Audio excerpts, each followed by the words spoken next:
And I was a color girl, and I was a color girl, and I was a color girl, and I was a color girl, and I was a color girl.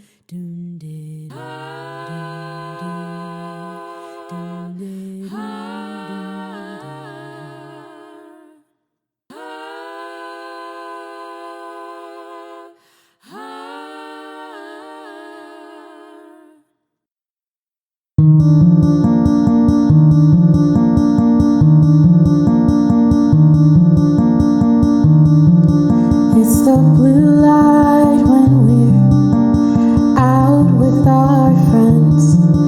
It's the blue light asking where the night should end. It's the blue light saying, come over. It's the blue light and my coat on my shoulders. Lying in your room, playing with your hair. Lying to myself, saying that there's nothing there.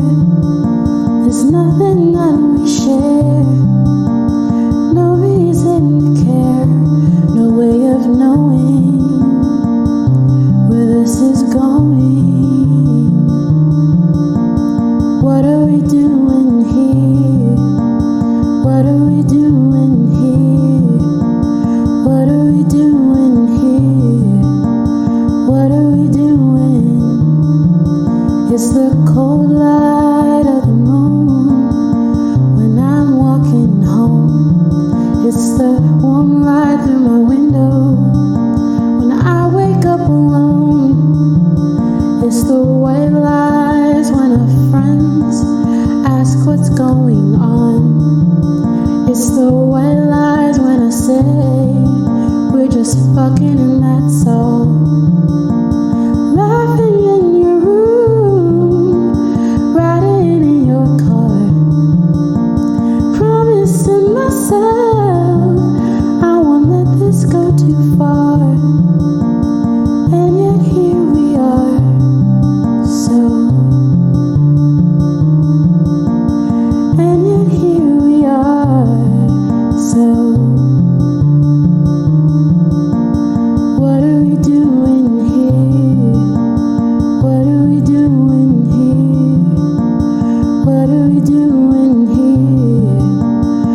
roll a fat one, pour the shots, give this death all you've got.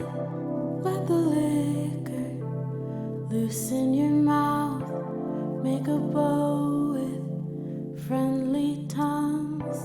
Call your lover, say you're sorry, then go back to making fun. Your friends are drunk and useless. Welcome to senior year. The night is young and ruthless, and you want to disappear in the hallway, in the hall, in the hallway, in the hall.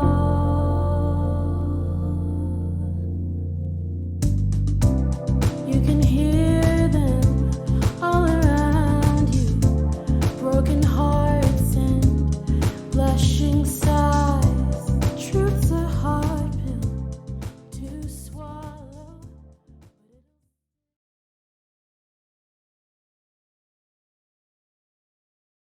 Life is pain. Oblivion alone yields peace. You call me stranger. I call myself salvation. The love of a god is not a blessing, it's a scar. How can I be the paragon of Mahu if I don't even know who I am? There's gotta be more to life than making mistakes and making up for your mistakes. I'm the paragon of risk and reward. Behaving is more of a suggestion. Fate is an offer I intend to reject. You don't know me. I'm unpredictable, bitch. I don't need to be a paragon to help save the world. I came back for a reason, and I am not stopping until I find it. I will solve the cataclysm, and I'll solve the mystery of myself, too. 4 paragons, 4 keepers, 1 stranger. Huh. Odds are in our favor. Now let's go save Andake.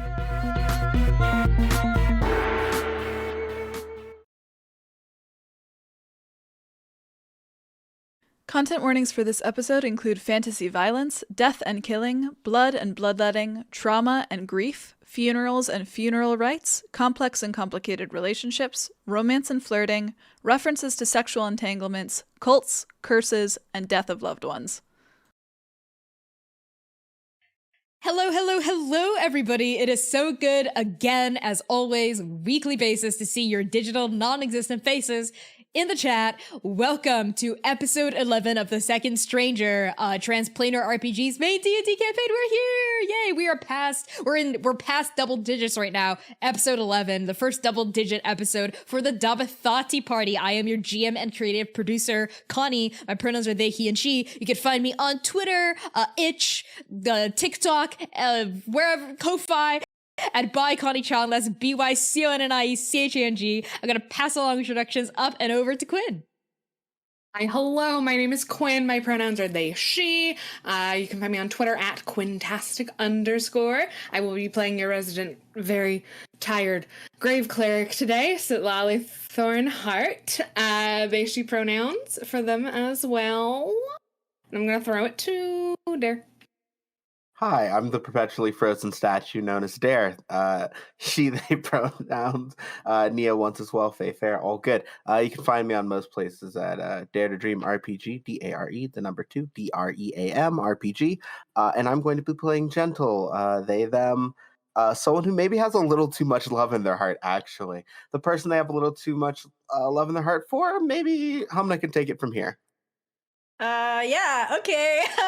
That's one way to send it to me. Okay, hello, my name is Hamna. I use any and all pronouns, and I'm a TTRPG performer. You can find me on Twitter at @shahid_, where I talk about all of the different projects I'm a part of. And today I will be playing Jaron Gather, who uses they, he pronouns, who does not deserve all of this love, actually, I think. And I'm gonna pass it up to C. What love? Hi, my name is C. I use they, them pronouns. I am a digital artist, tabletop streamer, dramaturg, co-producer, lore keeper. Tonight I am playing, well, first I'll tell you where you can find me, which is at PieSharp Art anywhere across the internet, making very trans, very gay art. But tonight I am playing your misbeloved Prince Okahien, who uses they, them pronouns, and recently single Okahien. Anyway, that was horrible. I'm so sorry, Homna. I'll pass it over to Connie for the start of our announcement. Oof, we haven't even started and shots are fired. This is a PvP-enabled zone. So like I mentioned at the beginning of these announcements, this is episode 11 of The Second Stranger, which is the main D&D campaign for Transplanar RPG, which is an all-transgender, people of color-led, 100% homebrew D&D show set in Andake, a non-colonial, anti-orientalist world where we tell really queer, really trans, grimdark, gritty fantasy stories. We are very proud to announce that this episode, as many episodes of Arc 5, is indeed sponsored by @Dimitri Opines on Twitter. That is @DMITRYOPINES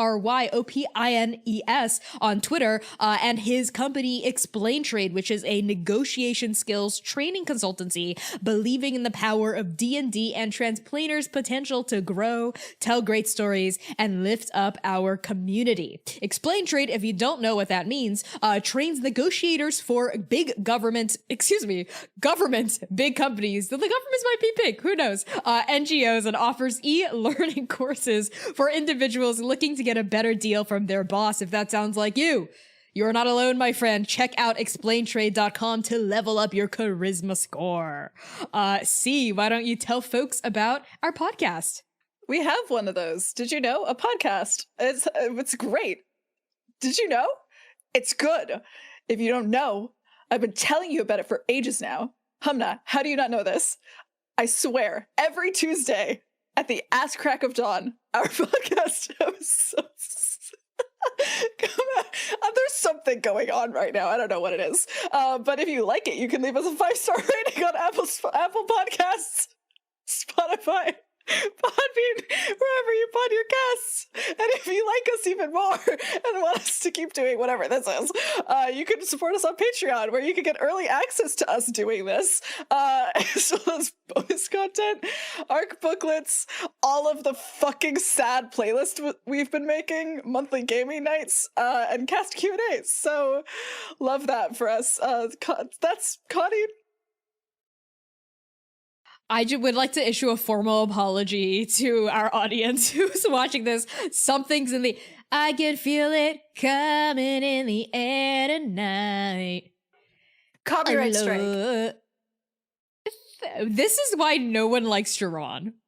A huge thank you to our Patreon paragons. These are our patrons pledged to our highest tier on Patreon. We love you to Abigail, Rytel, Azara, Brooke Bride, Charles, Giacres, Cora Eckert, Hat MP, yay, brand new paragon, hello, Hat, Lex, hello, Lex Slater, Marvelous, Mitzi, Moonflower Tea, Purple Mouse, Risa, Rue, Scruffesis, and Target.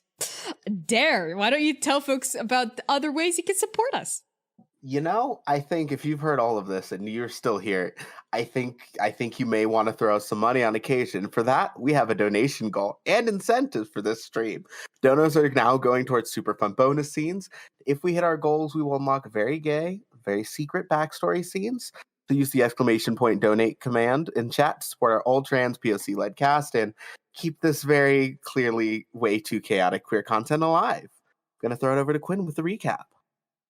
Okay, so previously on The Second Stranger, the hounds take on the chrysalis as it tries to enter the now normal. Well, most of them. Jerron doubles down and tries to kill Old Mama Lightning themselves for some reason, but loses an arm in the process. Yikes.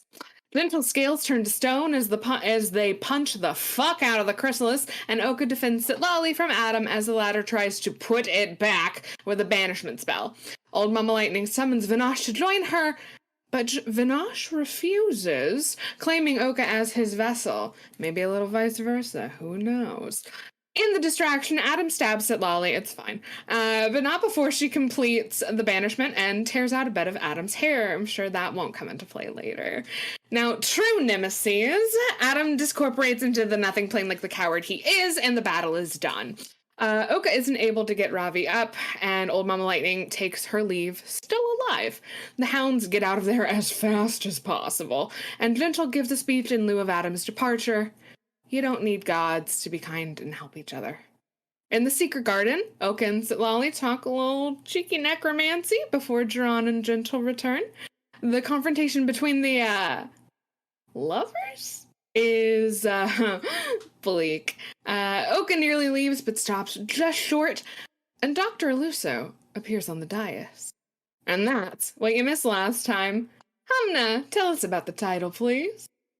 Yes, so the title of our episodes, they always come from poetry written by marginalized writers of all different stripes, and today's is a doozy.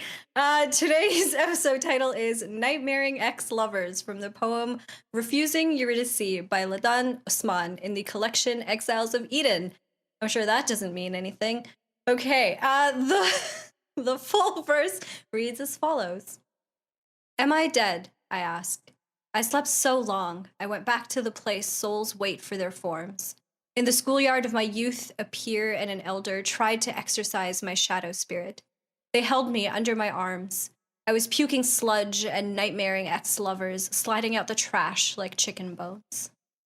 Thank you for that, Humna. Really beautiful poem. You should seriously check it out. Ladan Osman is an incredible poet. Coffee House Press. Go to coffeehousepress.org and buy that book of poetry. So let's get right into the session. Content warnings for this episode and our campaign in general may include fantasy violence, death and killing, blood and bloodletting, trauma and grief, complex and complicated relationships, romance and flirting, references to sexual entanglement, cult and cult-like behaviors, curses, and death of loved ones. So as always, you can use !CW in chat for a full list of these content warnings at any time, and !safety for a look at the cast's lines and veils so you know what territory we will never traverse into no matter how dark things get.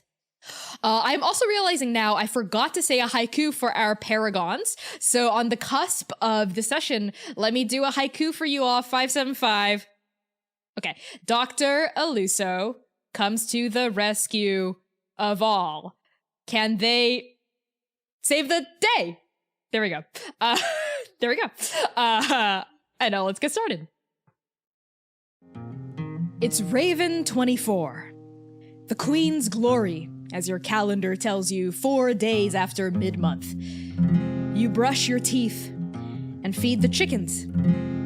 The sky is a gray plate of winter clouds and the dandruff smatterings of morning snow, and the crisp air stings your lungs. Squeak is repairing the roof of the barn after last night's firestorm, and Manaya's parents are taking the horses out for a ride. The vegetables in your front garden shudder in the low wind. The training dummies Mercy stitched together are covered in a fine dusting of white frost. You go back into your cottage and embark on a long, arduous day of meetings. The Alliance is needy, frenetic, frantic, the doomsday babble before apocalypse. Thank the Eight, frankly, for Emperor Zhen's calm refrains, but the Kagan isn't helping. She constantly drills you for details about Kardu's personal life. Is he married? Does he have children? How long has he been divorced? What do you mean he's on the run? And Toktoa prods your mask for signs of weakness, vulnerability, potential for her corruption, but you cede no ground. The princess confirms she sent a missive to Manaya, a plaintive plea for the Paragon of Mahu to attend to her destiny at last in the Southern Sea. Kane agrees to send Uhanahi aid, materials for shipbuilding, warm bodies to help fend off the encroaching storm, all while doing their eyeliner with the scrying bowl as a mirror.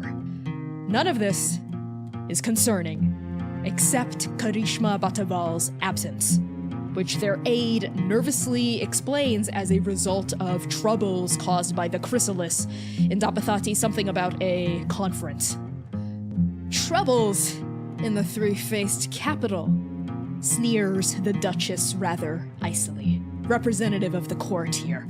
And I imagine she thinks we're twiddling our thumbs in our own nations while Andake burns. Yet all of us still find the time to make all these meetings, which frankly could have been letters. And it is left to you, again, as always, to play peacemaker, to broker logic and sincerity between Andake's most powerful people. And by the time the bowl goes black, Squeak is grousing about dinner. It's your turn to cook that week, and you assure Squeak that dinner is coming. You just need to recuse yourself to the bathroom first. There, you find silence. Blissful, graceful, exquisite silence, with nothing but your own thoughts to keep you company. You stare at yourself in the mirror, noting your own blue eyes, your golden hair, your sun-kissed skin. You feel tired, you think, but you don't look tired. You never look tired. Your skin is always flawless and your hair is never imperfect. You stare at yourself in the mirror.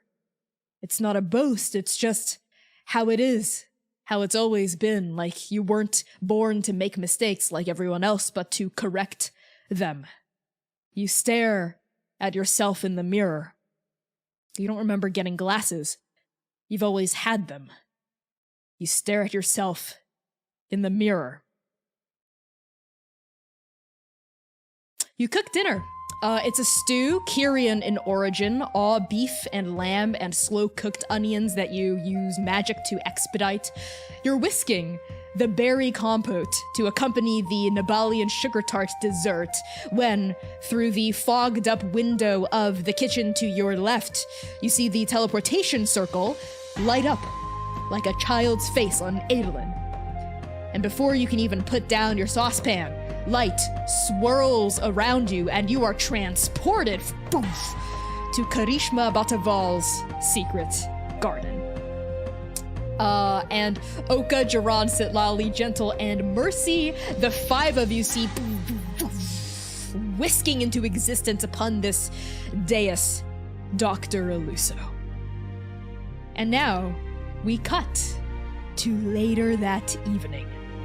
The initial shock of the conference and its events, let's say, has subsided into a dull, aching throb. Dr. Eluso has been updated about your party's current status, knows everything that's been going on with you all. And at this point, a fire burns low at the glistening edge of this shallow pond, the canvas flaps of tents stretched taut across wooden poles. And in one such tent, we find Dr. Eluso, apron folded off to the side, tending to your arm, Jaran. As Dr. Eluso hovers over your wound, they're in the middle of saying, there. That should stop the bleeding completely. Shouldn't be any more complications. Should stabilize your arm for a prosthetic or a reattachment if you want. Whatever you desire. Thank you, Dr. Eluso. Of course. Does it hurt? A little, but I'm sure that'll go away with time. It will. The half a dozen medicines I gave you should also help with the pain. Yeah, I really appreciate that. And I think Gentle might also have some things as well that they have made. Right, yes, Gentle.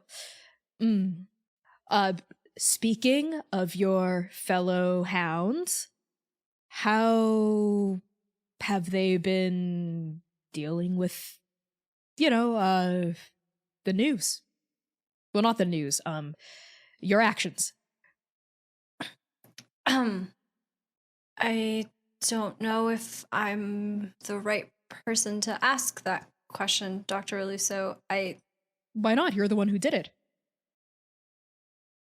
That's true. Well, Mercy wants to, understandably, stab me, I'm sure many, many times over. Oka probably wants the same and just won't say it. And Zitlali hasn't, I think she's been through a lot as it is. Hasn't really had time to process this specifically. And Gentle, well, Gentle is gentle. What does that mean? It means that they are still here for some reason. Still around, even though nobody else really wants to be. Do you feel like you deserve their friendship? No. I don't think I ever have. Well, that's not a very healthy way to look at yourself. And Gerard looks at Dr. Luso kind of confused. You know what happened, right? Yes, I do. I was able to talk to Mercy while we were setting up the camp and ask Oka a couple of things while starting the fire together. I've been able to piece together things between the lines. I've been reading books about social interactions and how some things are left unsaid.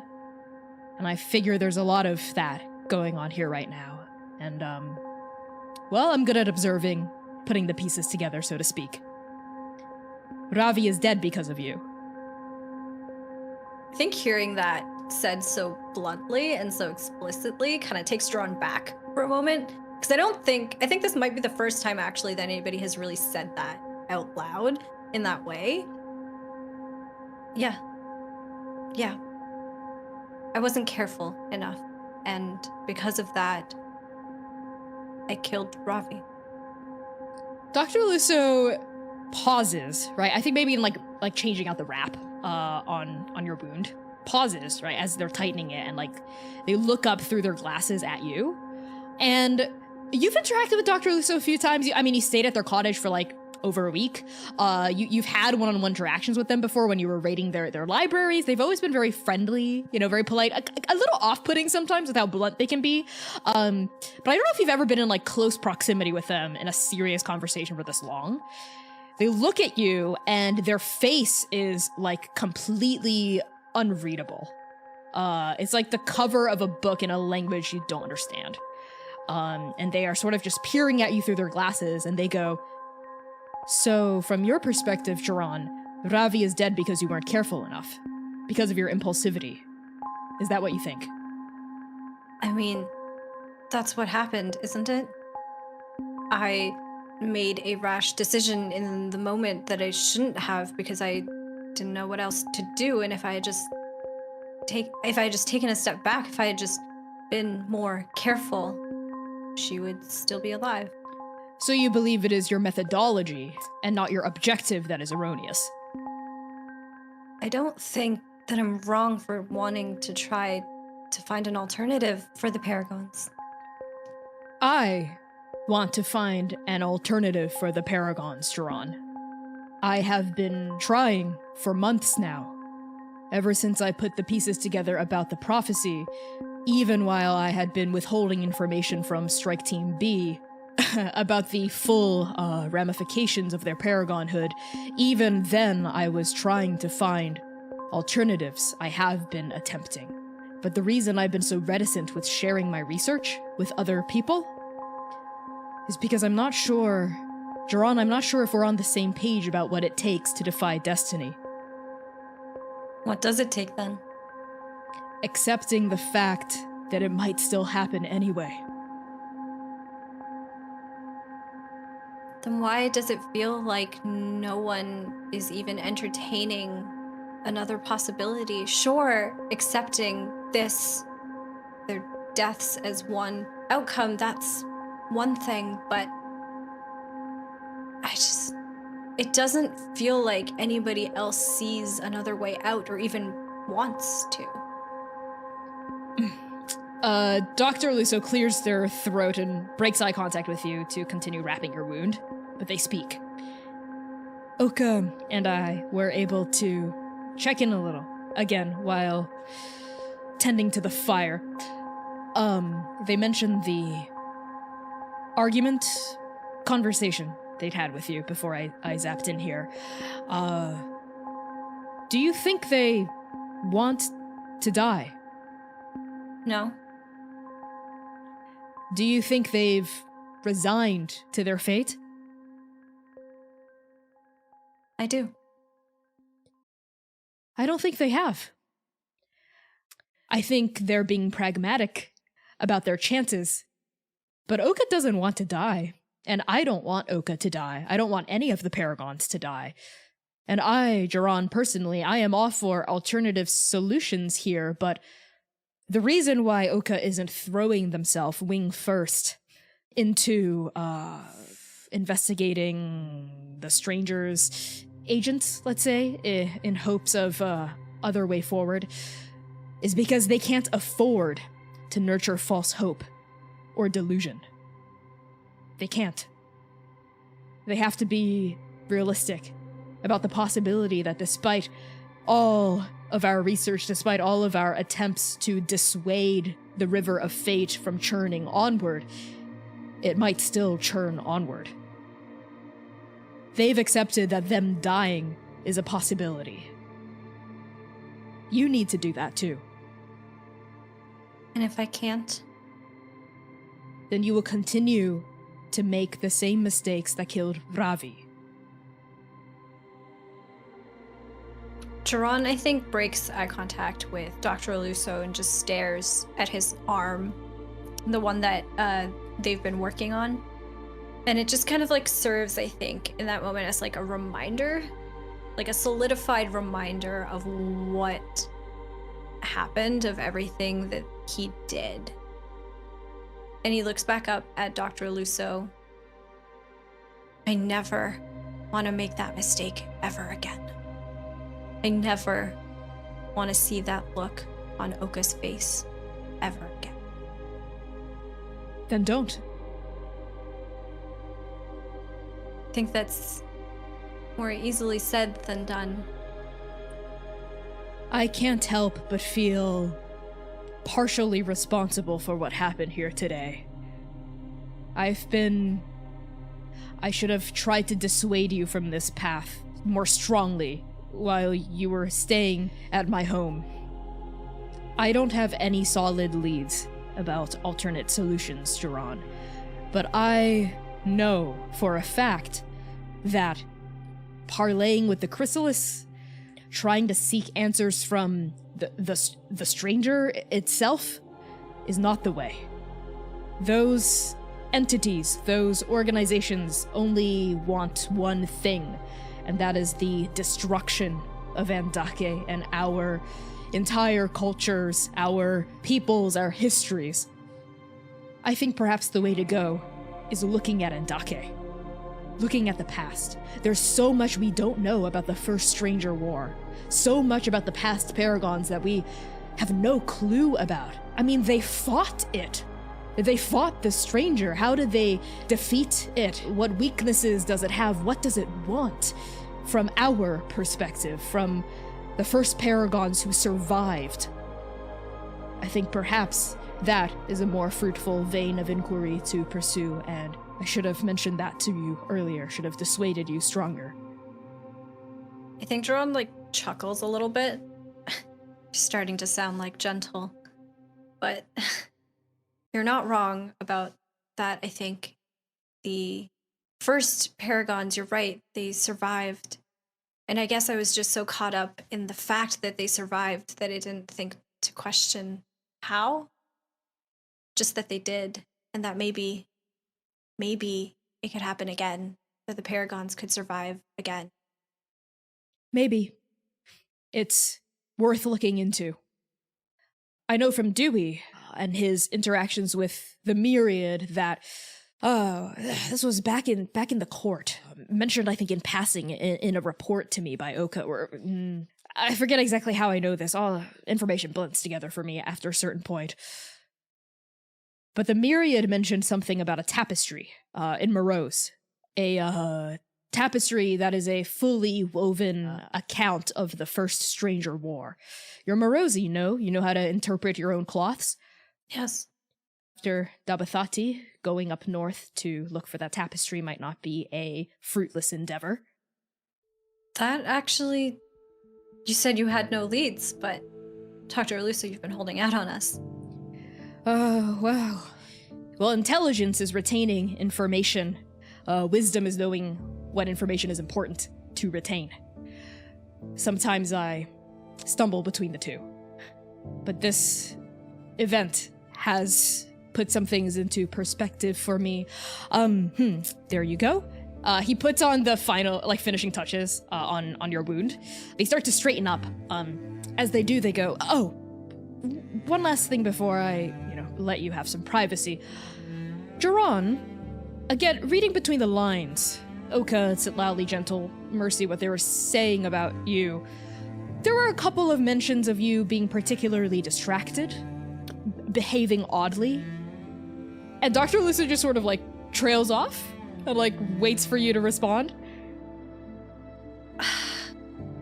I guess you're not the only one that maybe has some difficulty between retaining information and knowing what to retain. I may have struck a deal with Adam in an attempt to save Oka, and I don't think I really knew what I was getting myself into. The deal was then to ensure old Mama Lightning dies? That was the original offer. The final deal was just to think about it. And, well, now I can't not think about it. I see. Well, it seems that any deals our team strikes with the other team always end up biting us. V's deal with Adam, and now your deal with Adam. You know what they say, fool us once, shame on them, fool us twice, shame on us. Right. Well, let's just hope that we're able to track down Adam before our time here in Dabathati is up, and to, what was it that Oka said? Deliver his head on a silver platter? Yes, I think that is how they phrased it. Quite frankly, I'd like to have a word with Adam about the deal. Didn't exactly go the way that I had thought it would. Putting myself in Adam's shoes, I think he would disagree with you. I mean, you did just agree to think about it, right? Didn't give any parameters about what that might look like? I suppose, but that doesn't change the fact that, well, the fact that all of this happened. I can still be mad at the guy. You can. And you should. He manipulated you. Jiran just nods, I think, in acknowledgement of that, but not really being able to say it verbally. All right. Good talk. I've left some herbs and medicines in your pouch. I'm gonna go check on Oka. If you need anything, if your wound starts hurting again, just let me know. Thank you again, Dr. Aluso. Not just for this, but for everything, I guess. Of course. Just remember, hope only makes sense when you accept the possibility that it might not work out. On that, Jiran, Dr. Aluso nods briefly, turns their shoulders on you, their lab coat kind of fluttering. They scoop up the Kiss the Cave Fisher apron in their hand, they tuck it under an arm, and they exit out a tent flap. And on their way out of your tent, Jiran, actually, I think they bump into you, Sitlali, if it's okay with you, perhaps on your way in or knocking on the tent or whatnot.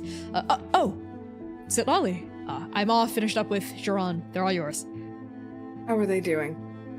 They're reckoning, I think. Health-wise, they're fine, aside from the missing arm. But I've stabilized it.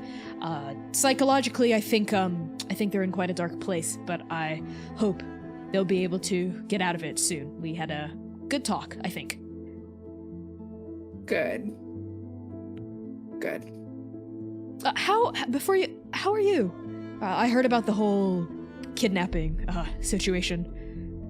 Sitlali just kind of like stills. I'm not doing well. I'm sorry but to I hear will that. be. Good. Good. Do you feel like you have a good support system here? Something of that kind, yeah. Okay. Well, if you need more, I do have a magical chapbook. The pages are blank, except for the user it's attuned to, and it flips open and generates affirming messages tailored to the person reading them if you would like it. That actually sounds quite... Yeah. Yes? Okay. Well, Yes. here, and Dr. Lusso reaches into, like, their lab coat and pulls out, just out of, like, the depths of it, like, out of nowhere, they pull out this little chapbook. Tiny, maybe big enough to fit in the palm of your hand. And it's, like, plain gray. There's, like, no cover art, like, nothing. It's a little, like, soft-bound book, and they hand it to you. I think Sitlali just kind of turns it over in their hands. Thank you for this. You're welcome. One of Squeak's many fine magical goods. They gave this one to me for free. Said something about I think you might need it. But I think it's. I mean, it doesn't say. I'm not sure. Maybe I did the attunement ritual wrong, but nothing happens when I try to use it. But perhaps it can serve you well. I would like to insight check that. Yeah. Okay. Go for it. 29. 29. In terms of reading Dr. Lusso, they're telling you the truth. They seem just like kind of mildly puzzled about why this chapbook doesn't respond to them. But it appears that you get the sense that they haven't looked too into it, or they personally don't seem concerned about it. Well, maybe when I am done with it, you can try again. Maybe. And of course, it's very personal to you, of course. But I'd be curious to see what sorts of messages it comes up with. Me too.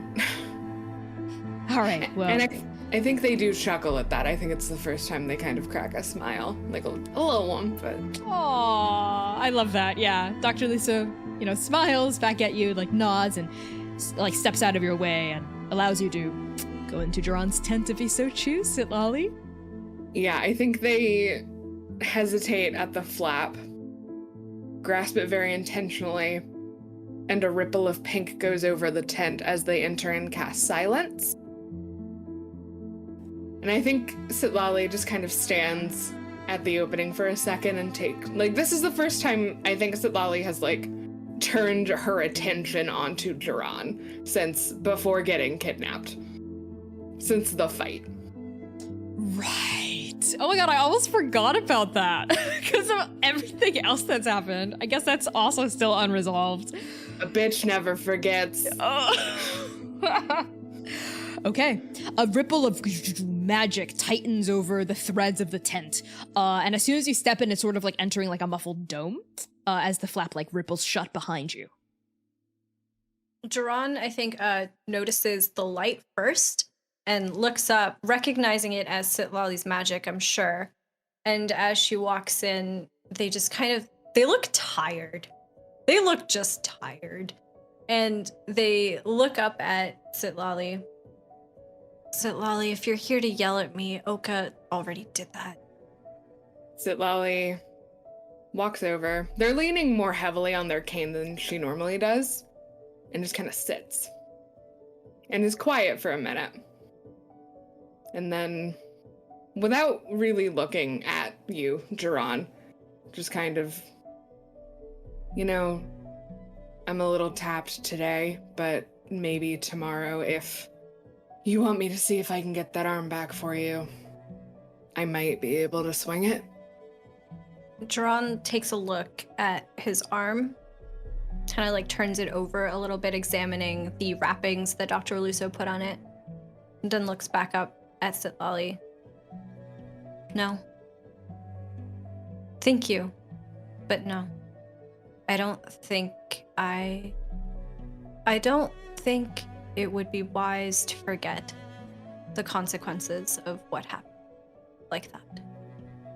And I think Sitlali considers this and kind of like fidgets with their own cane. It's your body. All right.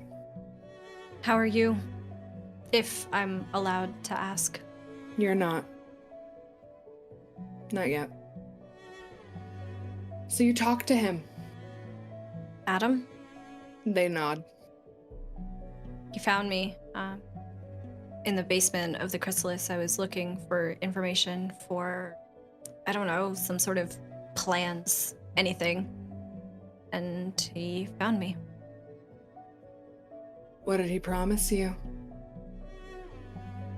You. Gentle. Oka. All of the hounds, the paragons, alive. Safe. After the Stranger War. In exchange for? And Duran just looks at Sitlali, I think. I think you know the answer to that, don't you, Sitlali? I would like to hear you say it. Fine. In exchange for old Mama Lightning's life. 1 paragon to save the other 7. And you believed him? I didn't know what to believe, Sitlali. You have to understand, it's... I'm not accusing you, I'm just trying to understand. Yes, I believed him.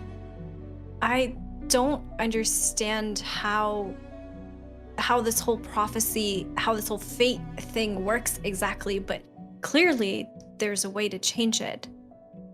And, well, he said that if we couldn't have all 8 paragons at the final battle against the stranger, then the prophecy can't come to pass, right? And I don't know, it sounded like it could work.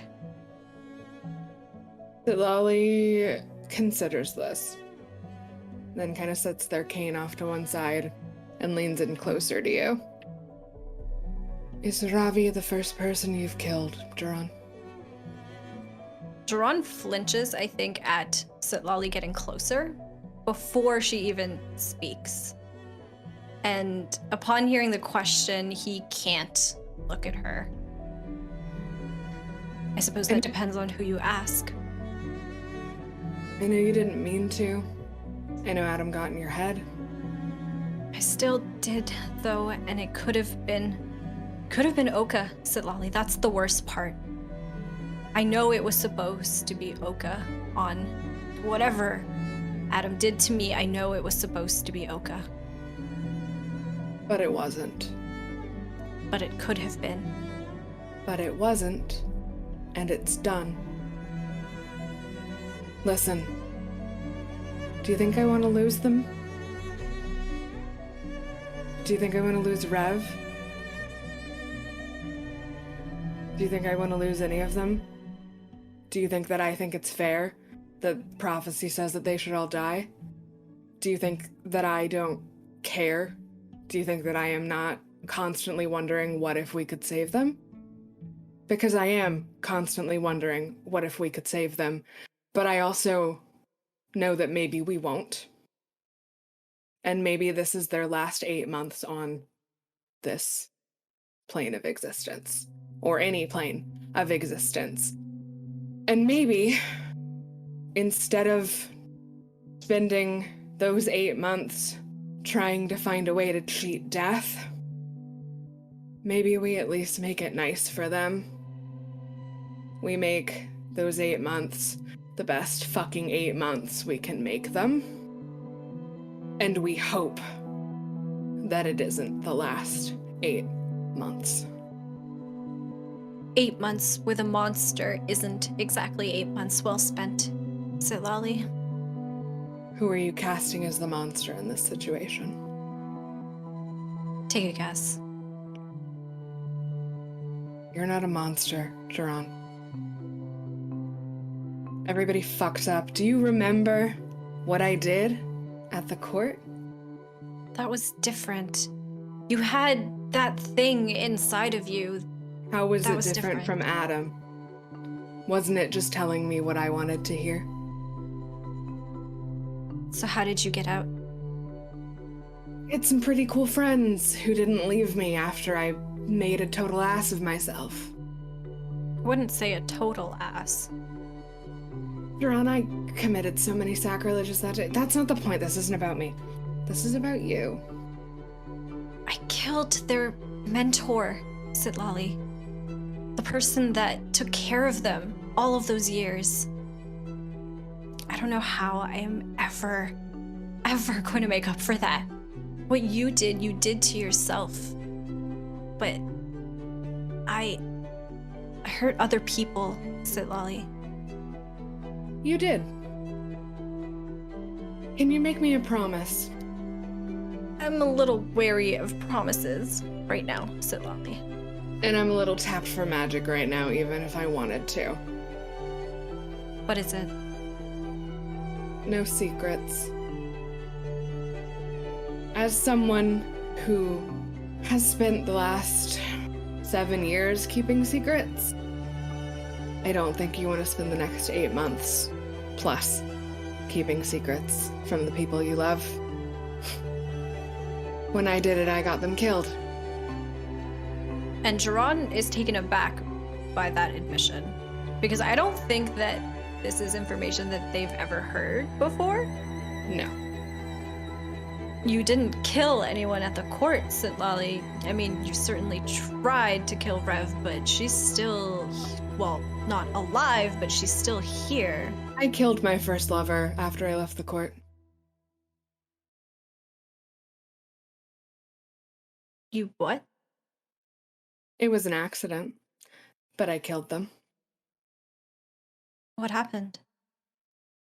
I burned my family name, pretended I was someone else from somewhere else, and they get this kind of very, very far off look.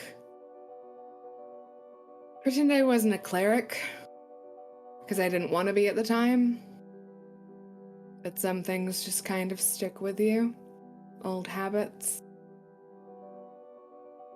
And I always took cigarette breaks in the morning to pray. And she startled me, and I fucking killed her on accident. And I think a heavy silence falls inside of the tent as well. Almost as if the spell had started to expand and encroach into the space that we were in.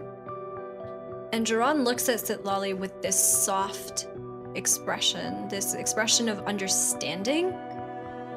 And I don't think he's ever looked at Sitlali this way before. Like there's something fundamental within their soul that they understand about Sitlali now. And Duran just, I think, silently reaches out a hand, hesitatingly, for Sitlali. And Sitlali takes it. And Duran squeezes it as tightly as he can. And I think he just starts to cry. And I think Sitlali leans in and brushes some of those tears away with her thumb. And says, I think you've done quite enough of that today. And it has the opposite effect. I think he just starts crying even harder. Okay, like straight right. up sobbing. Great. And I think they just kind of like, I think they just pull Duran into a hug if he'll let her. And just like lets Duran's head rest against her chest. And just kind of sighs. And he just crumples into it. And it's the smallest he's ever seemed to you. Yeah, just like it is the smallest you have ever seen him. And Sitlali is just there. Duran, as you cry against Sitlali, and Sitlali holds you in the comforting, magically woven silence of this tent, we now see the fire outside. Little flames of tongue, little spirits of flashing embers reflecting off of the calm surface of the pond nearby. And close to this scene, we find Gentle. Gentle, as the evening winds down, where do we find you? Probably as far away from everything else as I can be, while just near the water. I might be laying down my hand, just gently like playing with it a little. Yeah, we pan over from this dancing flame to the side of the pond where you're sort of like tracing your hand over the surface of the water, like feeling the cool substance sort of wick itself over your fingers, threading through your palm and then over it again as you lift it out of the surface. And Gentle, what's on your mind? A lot. um, I'm worried about everybody here. I'm worried about Ravi's family. Worried about Bud. My brain's everywhere, which is simply why I'm trying not to think and why I'm trying to sit somewhere where it's not too loud. And Oka, do you think that's when you maybe walk toward the water? I think so. I think Oka has actually been on the other, like maybe like around the curve of the water, maybe tending to Ravi's body still, like washing her down, using their magic to like close up the wounds. And I think they kind of like just come around to Gentle and they just like take a heavy seat next to them. Like all their clothes, I think, are wet. Their hair is undone. There are these like deep, deep shadows under their eyes. And I think they've been working for like an hour or two without stopping on cleaning the body, I think. And they just kind of plop down into the grass next to Gentle. They just stare at the ripples that their hand are making in the water. I think when I see Oka move closer, I sit up and like sidle next to you, and I offer a small little piece of candy. It's not much, but it might help you feel a bit more relaxed. You know I have a horrible sweet tooth, Gentle. I know, I flavor it accordingly. And Oka takes the candy, unwraps it, pops it in their mouth.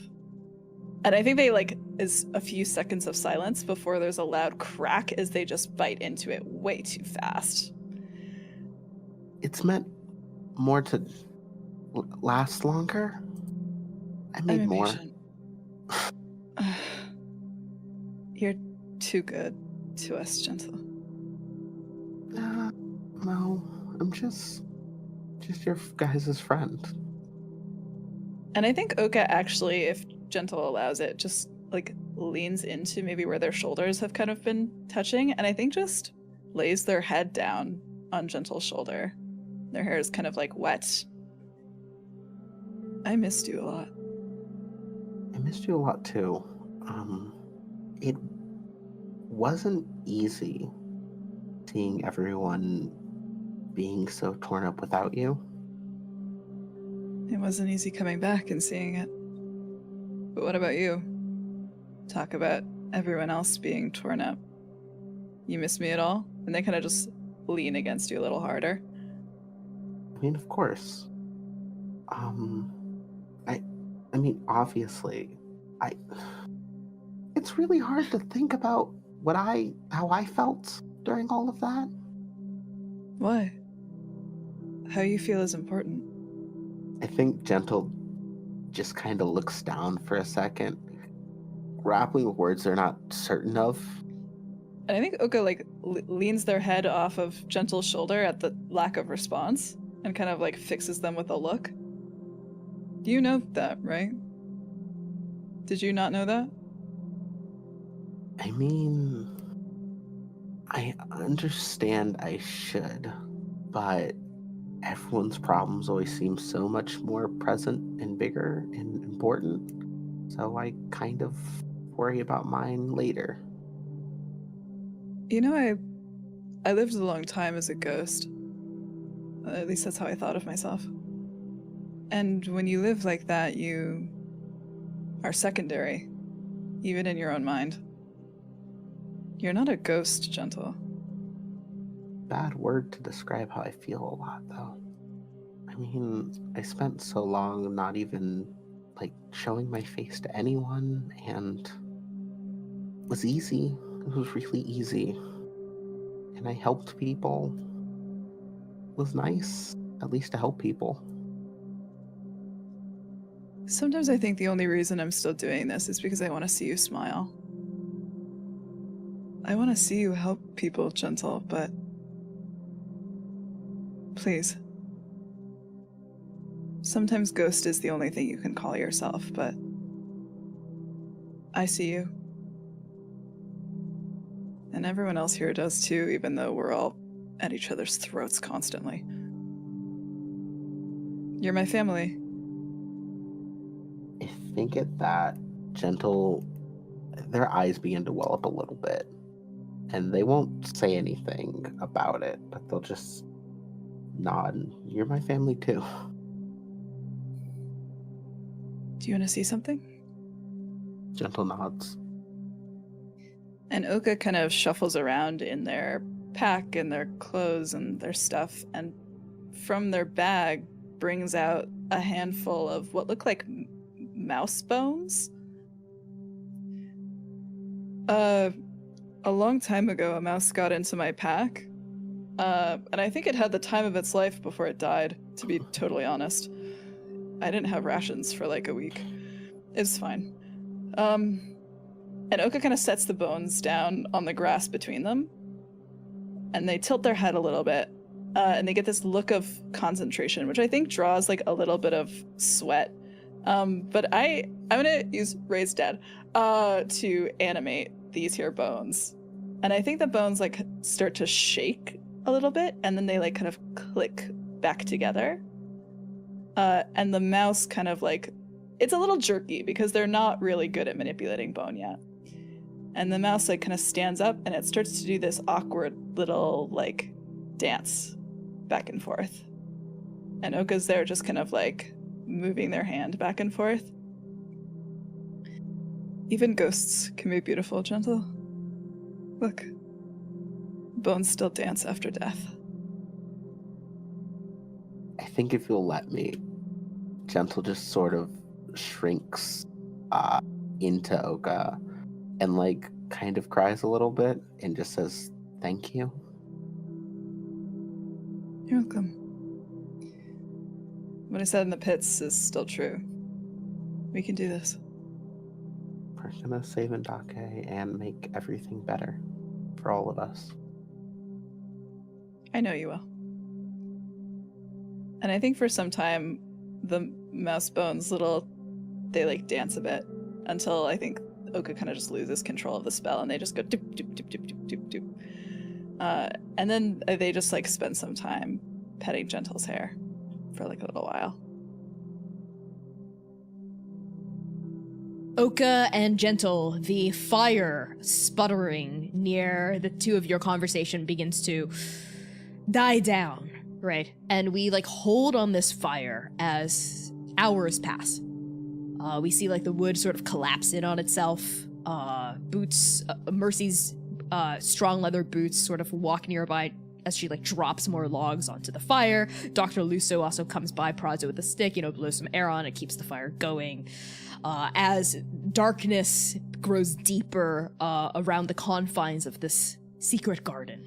And I think when like it's pretty much almost bedtime, or around then, we pan up from the fire to the flap of Duran's tent, which we see ripple and open as Sitlali steps out. But I think Sitlali, you almost kind of like, as you step out, you almost bump into one Gentle, who's perhaps on their way somewhere else. And there's like this moment where the two of you like almost kind of bump into each other. Hey, sorry. How are you doing? I think if you had to rate it out of everyone, I think I'm doing the best, which isn't like good, but better than everyone else, I think. How are you? And they just kind of look up at Gentle, and there's no mask. And it's just confusion and like inner turmoil and distant, but not in like a cold way, and just like a lot TM. Do you want to talk about everything that happened? I can provide an ear. I don't even know what happened for some of it, honestly. Fair. I mean, do you want to at least sit down and just have a moment? I have candy. I have balms to help with feeling anxious about everything. It might help a little. Are you not exhausted from taking care of people? I think Gentle looks into the middle distance for a second. Once again, being hit with way more questions about themselves than they're used to. I mean, it's always a little tiring, but I do like to move around a lot, at least. Sure, we can sit. Gentle will move at your pace to find a spot to sit down. Yeah, I think Sit Loudly goes for somewhere with flowers. I think Gentle's like stumbling and searching for words. Oh, the candy. And they offer you a couple of pieces of candy to help just feel relaxed. Probably honey in there. They take one, and they kind of like roll it over in their hands, and then they bite it in half.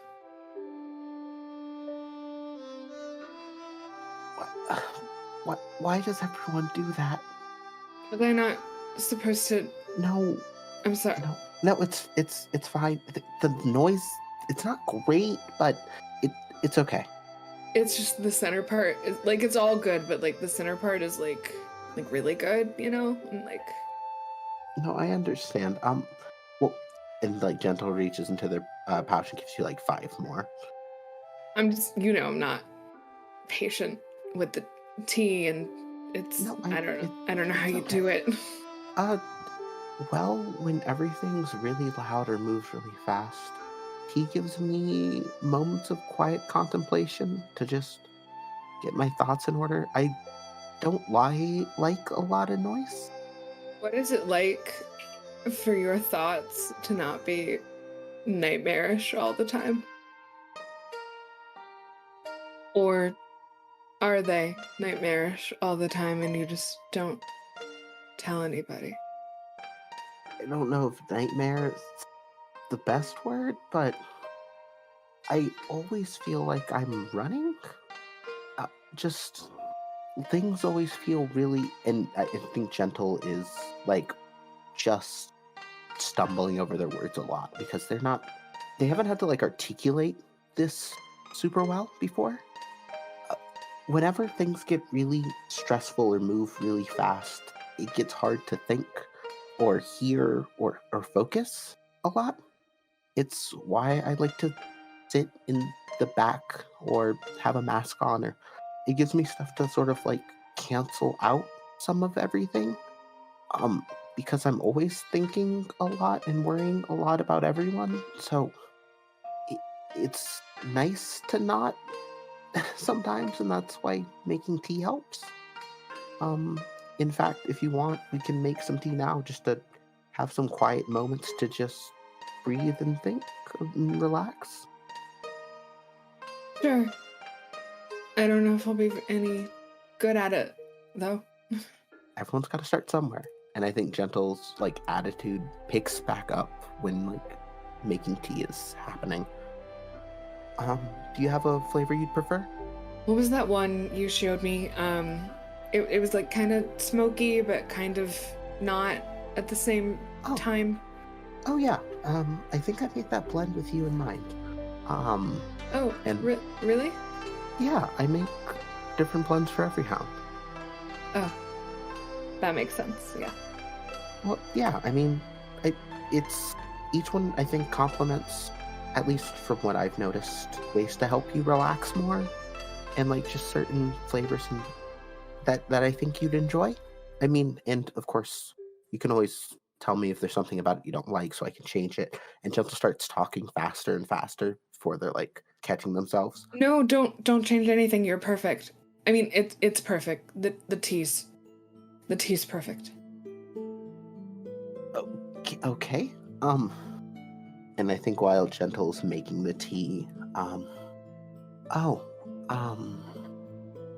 also, I got that letter from Mercy. Mercy kind of handed it to me and told me it was from you. And Sitlali just kind of stares into the middle distance. Are you okay? Remembering the words, subtlety, love, subtlety, slip it in their herbalism pack. Sitlali? Subtlety. They just kind of like, it comes out like through, like between their teeth against their will. It was a very nice note. It was kind of nice to see the mask slip, so to speak. I didn't come back with Bud, though. That's what I wanted to do. That's why I went in the first place. Really? Yeah. I mean, also, I wanted to... Sybil's complicated.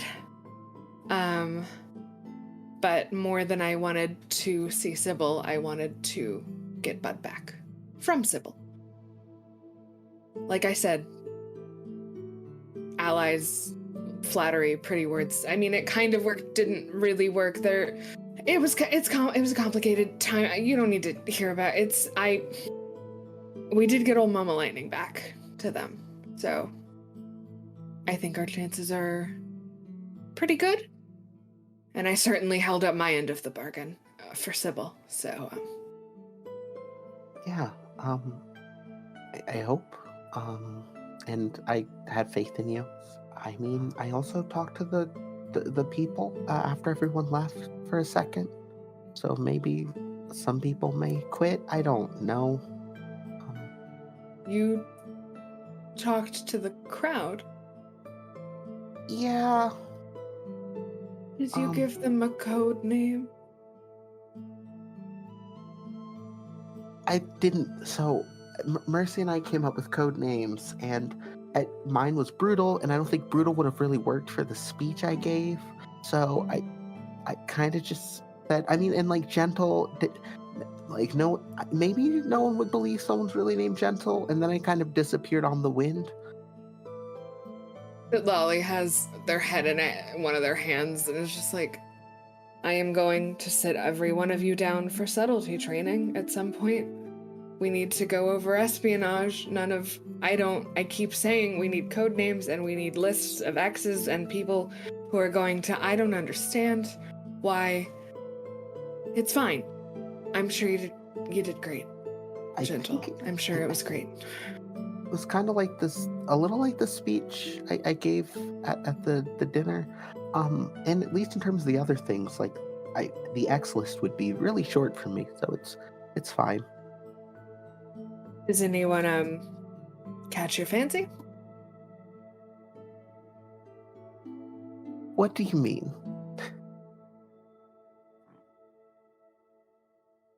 I mean, other than like the obvious. What's the obvious?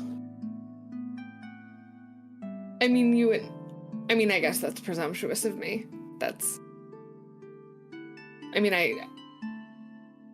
Do you... And Sitlali is kind of stumbling for words and like steadily turning red and like is frustrated because normally they would cover that they are turning red, but they can't do that anymore right now. So she's just kind of like hyper aware of that like vulnerability of not being able to change on command. And I think that just makes her a little more flustered. Are you okay? That depends on your definition of okay and which specific part you are referring to. I mean, your face started getting red. Just like, forget I asked. It's fine. Gentle takes a deep sigh, and I think they look off into the distance. They can't make eye contact while they like say these next few things. I mean, liking people's interesting for me, because like I see the good in a lot of people, and I care about people, and I mean, like, Root was great because without Root, Bud wouldn't have been able to talk, and like I connected with Wu Ming and Jiran. But that's, we've known each other our whole lives, and Jiran was my first kiss, and that's the whole thing. And like at that, Gentle's brain just started spinning. But like I see the beauty in like everyone I know. Yeah, totally. I get that. You do? Kind of. I mean, it's not everyone I know, but it's some of the people that I know. Some more than others. Yeah. Yeah. Is it Lolly? Yes, Gentle. Do you like me? And I think they go crimson. Hypothetically, if I did, what would happen? Well, I've always admired so much about you. I've always liked your ability to take care of others, and always thought you were really kind and caring in your own way. So I've always thought you were really exceptional. Doesn't really answer the question, though, does it? And I think at that, Gentle's face begins to turn a little red.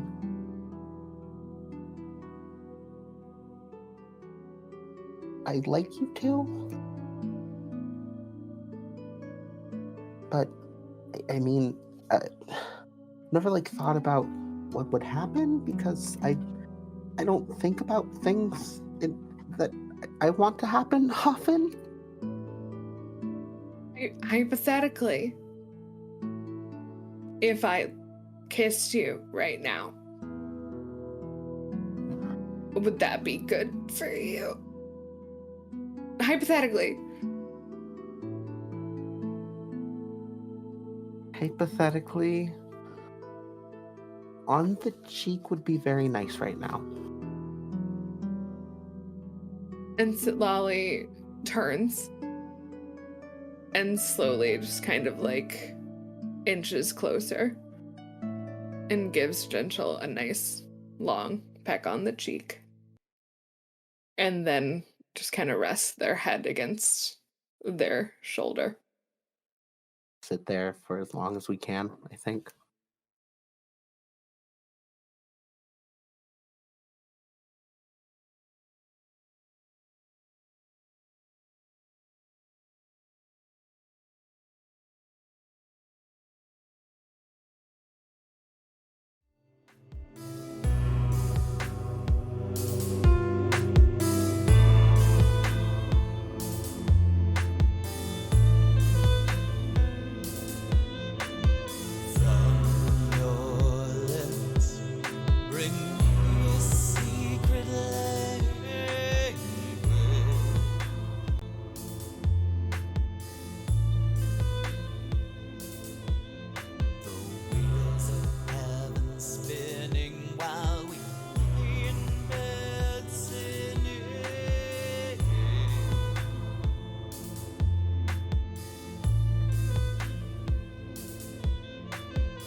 You are a little bit different from everybody, but not a lot different. They keep statues of execution to harrow their spirit. You keep secret pictures of dead people in your underwear drawer because you find it erotic. You are a little bit different from me, but not a lot different. I hide in my blood, and you want to drink it. And I want you to drink it. Because you are made of food that I cannot eat. Because I am made of food that I cannot eat.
this from a witch who was born of many gender.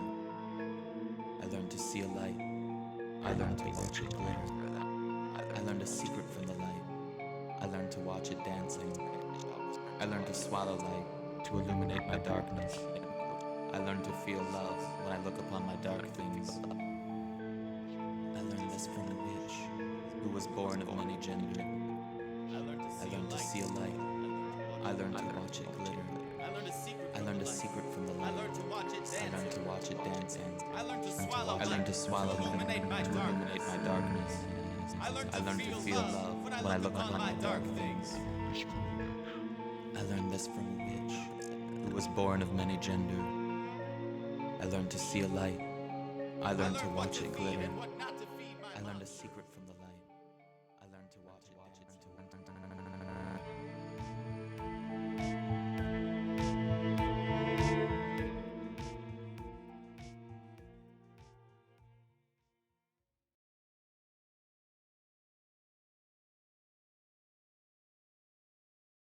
Content warnings for this episode include fantasy violence, death and killing, blood and bloodletting, trauma and grief, funerals and funeral rites, complex and complicated relationships, romance and flirting, references to sexual entanglements, cults, curses, and death of loved ones.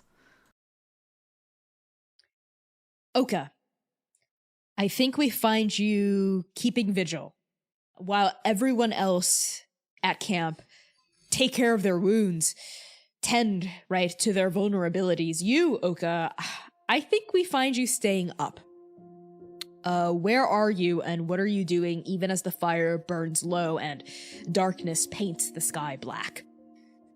I think Oka is exactly where they are when Gentle left them.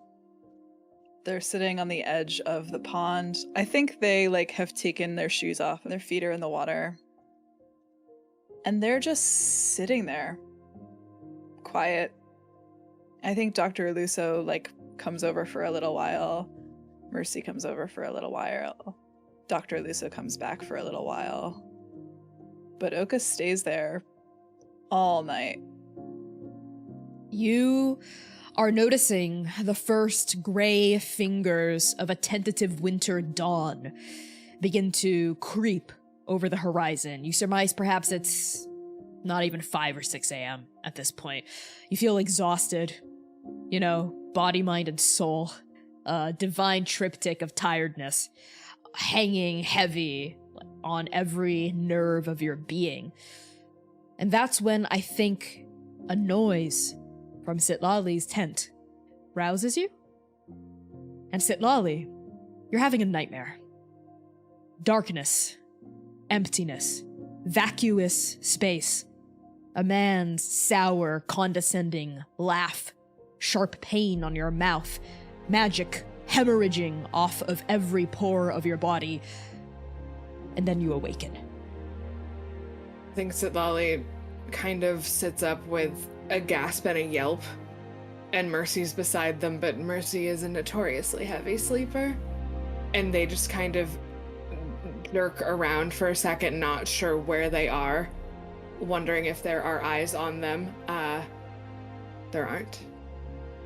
And I think she looks down at Mercy and just kind of looks at everything around them, and there's just too much, everything that happened is just kind of, overlaying its own fucking montage, and it's too much, and they just, kind of bust out of the tent and head over to, the closest part of the pond to where, she and Mercy had pitched tent.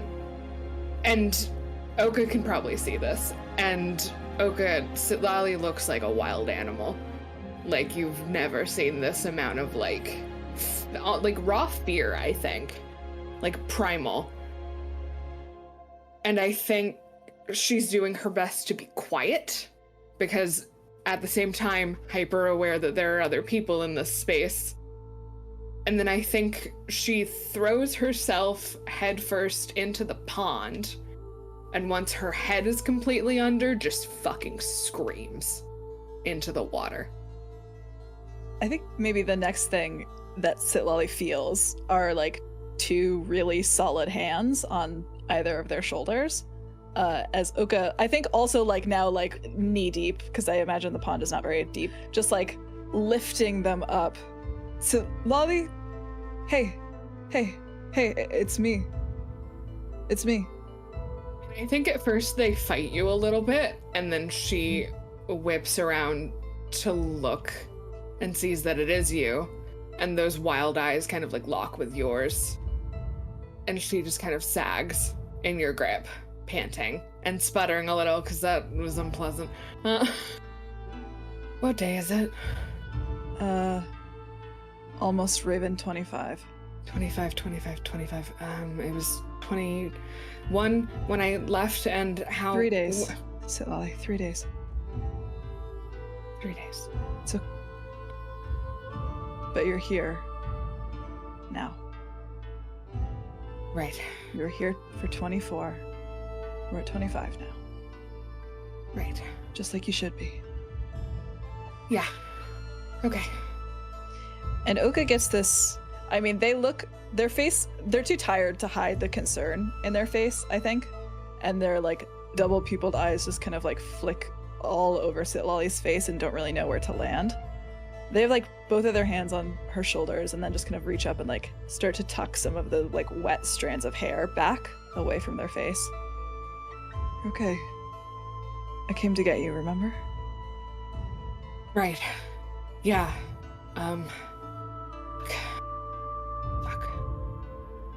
Fuck. I can't change anymore. I know, your blood smells rancid. Not like you. That's what I mean.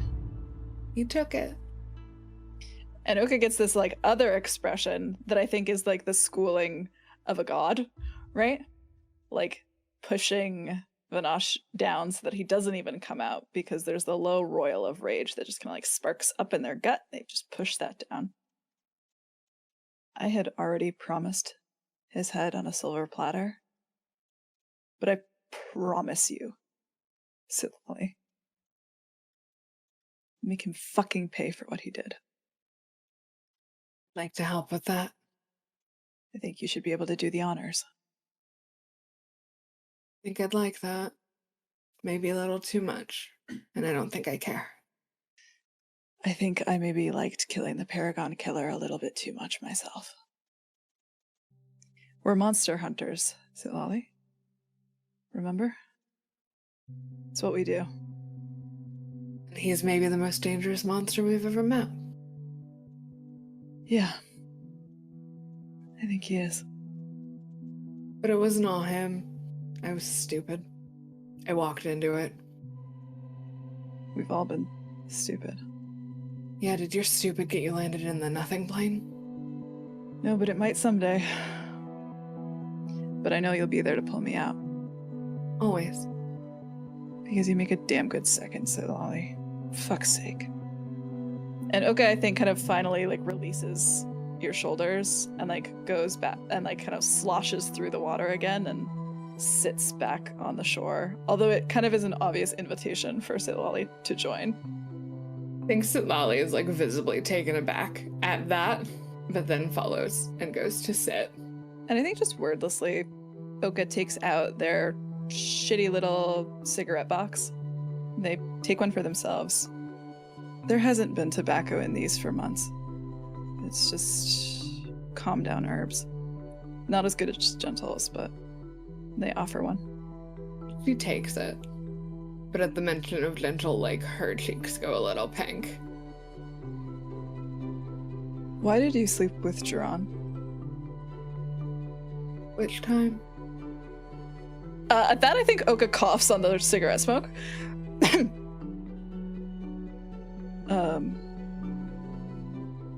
The time, whatever the two of you were arguing about in the hotel room before it blew up? First time, right.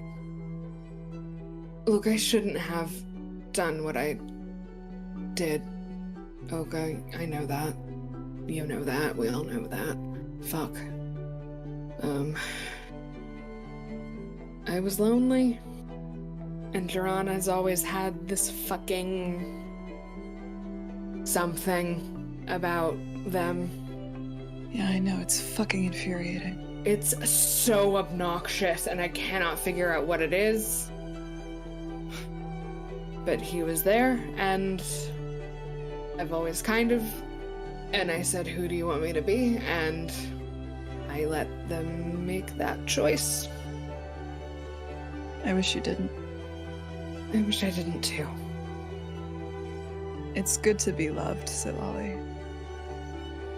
But you deserve to be loved by someone who sees you. You deserve to be loved. Is Mercy that for you? Does she see you? Hope so. I hope so too. I'll fucking stab her in her gut if she doesn't. I think she does. I think she does too. I was her second for a long time. I've seen her with Wuming, Selim. She was just coming off of the Duchess when I first joined, and, well, I've never seen her look at anyone the way that she looks at you.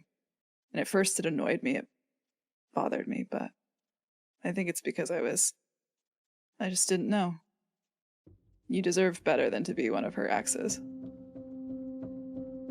She deserves better than to be one of mine. Good.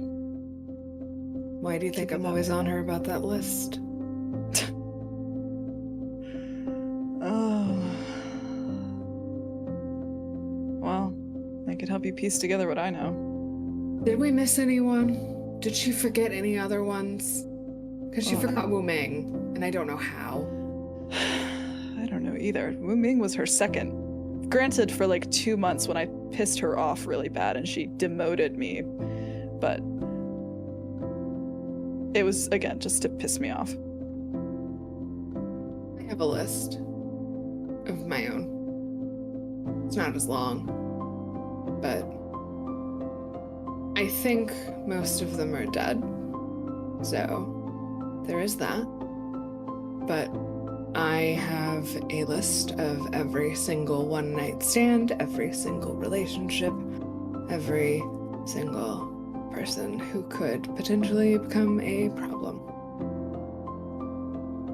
I hope one day you don't feel like you have to do that. Do what? Which part? I guess I hope when I'm gone, you don't think of me as a problem. You've never been a problem to me. You've caused a lot of problems for me, but you have never been the problem. Sitlali, I give you so much shit all the time. Yeah, get in line, join the club. I missed you a lot.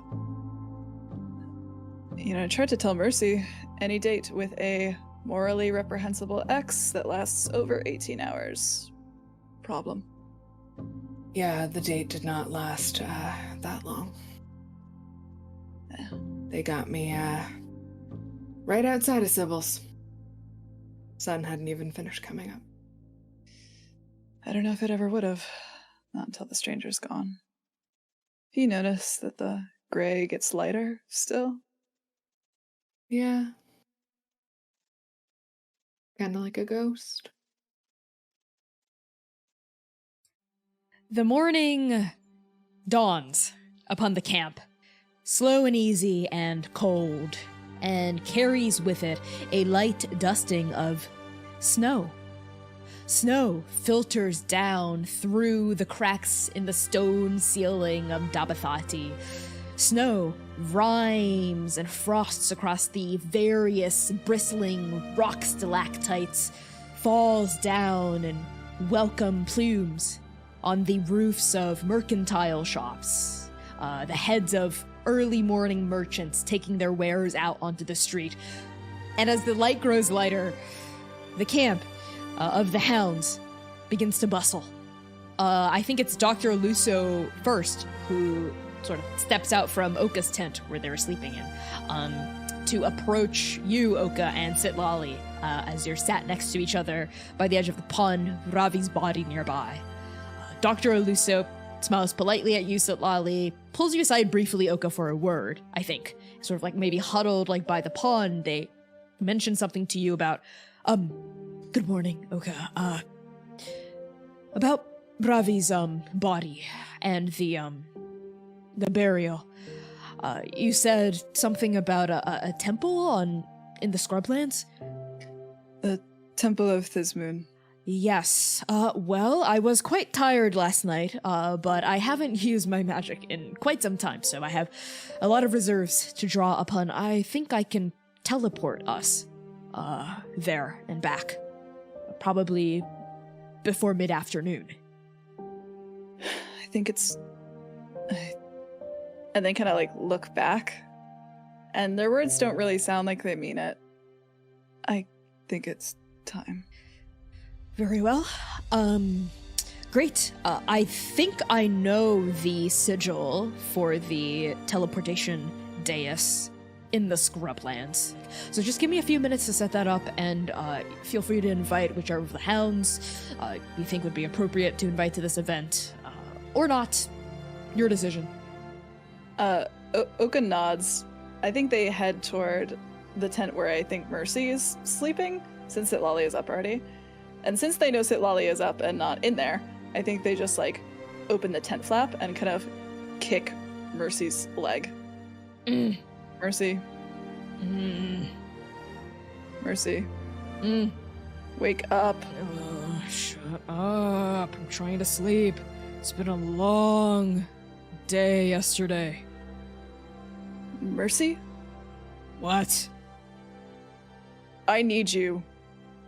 Mercy sort of turns around, like halfway, like hair unwashed, you know, eyes crusty. She pushes herself, like still half asleep, like up onto her hand. Oka? Oh, fuck. Okay, yeah, give me like 3 minutes to brush my teeth. And Oka pushes out of the tent flap and goes back to the pond. Yes, I think Dr. Aluso is on the dais, in the middle of the pond. It's hunched over kind of the sigil that your longsword speared through and cracked.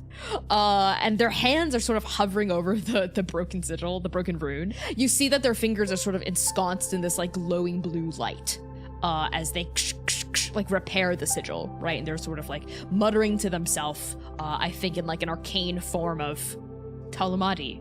And they swirl their hand around the sigil, and you see the runes on the surface begin to change as they're like interpreting a new destination for it, right?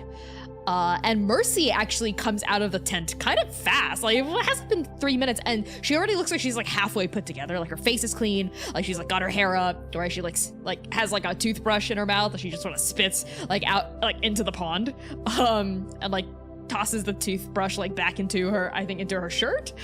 But she's wearing like one of her nice shirts.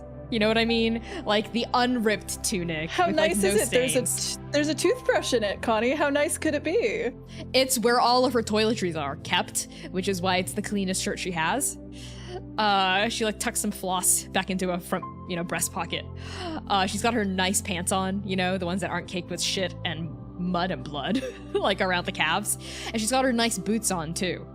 The ones that she never wears, because there's like little golden buckles on them that I think maybe you made fun of her once for wearing, and she never wore them again, but she spent a lot of money on those boots. And she's got these boots on and they're like all polished, right? And her, like, she's like running a comb through her hair that she like quickly like tucks it back into her pocket. You're wearing your ugly boots? Fuck off. You're wearing your ugly face? Oka, I think like we pan to Oka's face that looks fucked up. They look fucked up.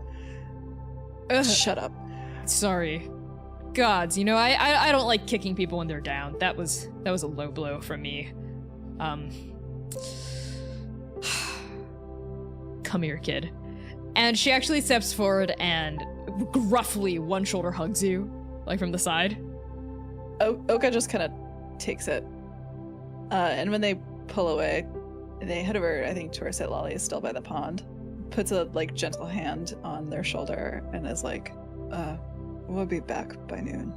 Will you second keep an eye on everyone? I'll do my best. And Oka gets up onto the dais as well. Yeah, Sitlali will be right back. Bravi's funeral and stuff, and I figure I should be. And like Mercy just sort of like, she trails off, gives you a smile and nods, right? steps forward toward you, like hugs you tight on the side, and then sloshes over to the dais as well. Dr. Luso is already perched upon the stone. I think as the rest of the camp wakes up, I think maybe, I don't know if Jaron, you want to stay holed up in your tent or something, or where Gentle is, but all of you would notice the hustle and the bustle, right? You'd be noticing like Oka and Dr. Luso and Mercy leaving. This isn't like out of the blue for any of you. The three of you step onto the dais. Dr. Luso nods. Their hands still glowing blue. They make an arcane gesture, and each sigil, each newly wrought sigil across the stone, bing, bing, bing, bing, bing, bing, bing, bing, like lights up and boom, like a blue light actually like ascends from the surface of the stone, and the three of your bodies just sort of like wick out of existence, right? Like the molecules discorporating in a really painless fashion as the weave sort of like vibrates and wobbles around you, and you disappear. And the secret garden disappears around you as well. As the secret garden vanishes before your eyes, Oka, it is replaced piece by piece, sort of like zapping in, like a foggy image coming to the surface, right, of a pond. The Jadidan scrublands. All around you, you sort of see this kind of like low, hardy desert brush. These really like parched and thick and strong tangled grasses, and this kind of like cracked expanse, kind of like crimson and gray and kind of brown and yellow ochre expanse of hillocks, like low rolling hillocks, a couple of craters here and there, dappled now, I think, with a thin frosting of winter snow.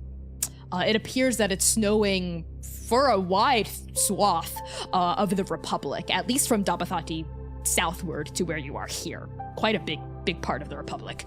And in front of you, I think as you zap like into existence on top of like a raised dais, maybe 300 feet away, you see the Temple of Fizmoon.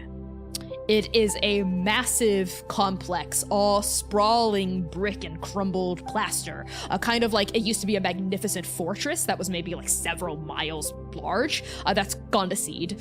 But in contrast to the crumbling architecture, you see several well-tended, kind of bright green trees standing in stark contrast to the kind of parched desert environment around it, with these like pops giving splotches of color, right, to this otherwise brown and gray palette around you. And you can also sort of see like little dots like in the distance, like monks, ascetics, like holy people, like tending to the trees, right? Groundskeepers of the temples who might not be blood hunters themselves, because this is a famous blood hunter temple, maybe the only one of its kind in the Republic, but people who study arts adjacent to blood hunting and are religious and venerate Yudabathi and help upkeep religious ornaments and art buildings all across the scrublands. In particular, Oka, you would notice 3 central towers sort of rising up, like piercing the horizon 300 feet in front of you. They're kind of tiered. They're almost like step pyramids, not quite as broad at the base like ziggurats, more like beehives in terms of like the proportion of the steps. Step pyramids kind of comprise of this really elaborate masonry, and each step pyramid is 8 stories tall a piece with like 8 steps. And each of these 3 towers is very clearly dedicated to a different head of Yudabathi. You see the black stonework on one for Suraksha, the intricate golden tile on another for Thristi, and this like crimson red brick for Vinash on the 3rd one. And you see these like tiny little like miniature like temples and shrines, places of offering, scattered throughout this complex. And you would know, Ravi has told you many times, that there are 333 smaller temples scattered throughout this complex, 111 for each head of Yudabathi. You zap in here. Dr. Luso looks around and kind of offhandedly says, I've always wanted to visit Temple of Fizmoon, actually. It's of great architectural and cultural importance. Why don't you go look around? I think Mercy and I can take it from here. Understood. We can meet back here in however long it takes you. I'll be sure to be back here early so you don't miss your teleportation guide, which is me. I wouldn't think of it. All right. I've heard that actually blood hunters taking pilgrimage here travel in a very particular direction from west to east. So I'm going to retrace their steps, and there's the front gates over there. Well, I'm sure you know where you're going. My condolences, Oka, and I hope her memory is a blessing to you. And to you, Mercy. Thanks, Hitsagatan. Can I call you Hitsagatan? Sagu? No. Okay, yeah, thanks, Doctor. Oh, yeah, Oka and I have got Ravi's body from here. Very well then, That is a cute nickname, though. And Oka, I think, gets off of the dais and starts to walk forward. As you and Mercy, I think Dr. Luso walks off into a different direction. It's a huge temple in front of you. There's like various entrances, you know what I mean? So you walk toward like the main entrance, and Dr. Aluso walks toward what you know is a false door sort of to the west, surround like with like a true door sort of tucked behind, I think, like a large shrub. Dr. Luso is like very excitedly heading over to that part of the temple. And you and Mercy stride up this path that just sort of like sinks its way up into existence to greet you. Not magically, but through masonry and stonework. There isn't a road anywhere within like 5 kilometers of this place, except for this one path leading up from the dais 300 feet away. It's sort of like lined by brick with a couple of statues here and there of like famous blood hunters, I think, in the past. Right? Like, and I think Mercy's the one maybe carrying Ravi. And Oka, have you wrapped Ravi's body in a shroud yet? If that's how she would have wanted to be dressed, then I suppose she would be wrapped, but if not, then no.